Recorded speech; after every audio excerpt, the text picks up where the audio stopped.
Peace,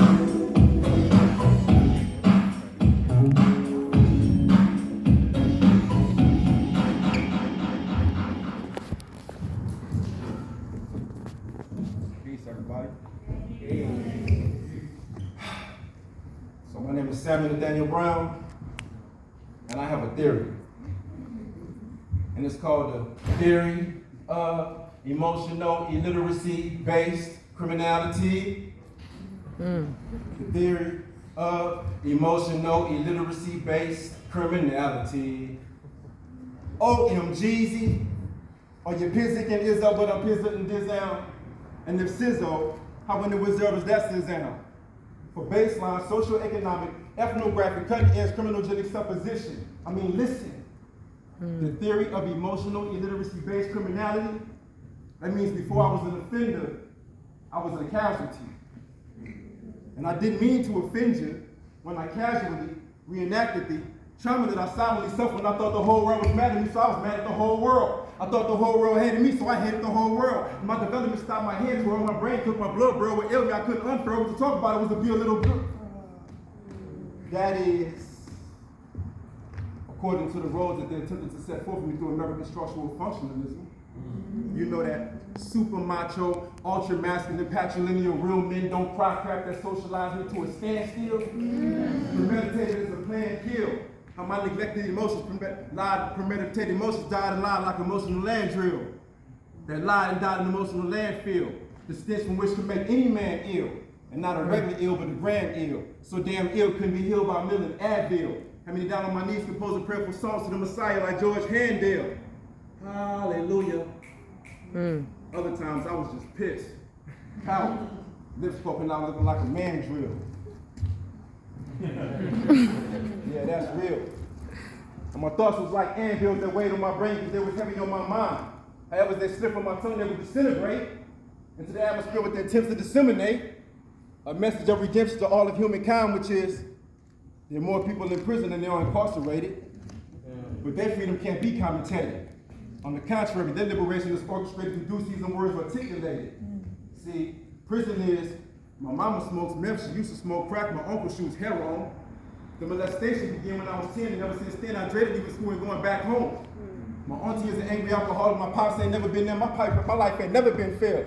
My sister's a teen mother, other one ran away, brother's a gangbanger, other one got brand away, and it's like the world ain't never cared. And shit, I'm always scared, but I never let it show.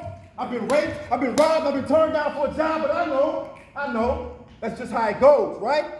Happens to us all, right? So I guess that makes it all right, right?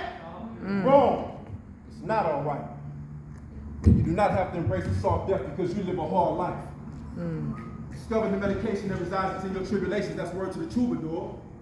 The potential for healing resides in the past tribulations that you choose to explore. And I say this because I believe that we were all born innocent little babies. But the external stimuli that we got exposed to caused us to adopt coping mechanisms that were deviant, criminal, or flat out crazy. To put it differently, we was all born innocent little babies, but the world storm drove us all crazy. The circumstances you gave me helped mold me and shape me. Now you wanna incarcerate me because I don't let this shit break me? We used to play sports and video games. Then we learned to smoke weed, drink, and hang. Then we start to slang and bang. What I now understand, nobody back then seemed to ascertain and explain, is that me and that uncouth group of aloof youth who thought we were bulletproof truth were the truth. Just a couple of emotionally illiterate juveniles that bonded in our traumas.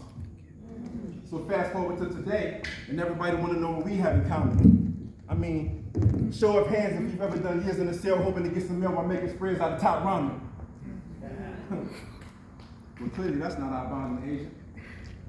They'll say then it's just a black, white, rich, cold thing where opposites attracted, and you tell them no, because trauma don't know a color, healing don't know a gender, and love don't know a tax bracket.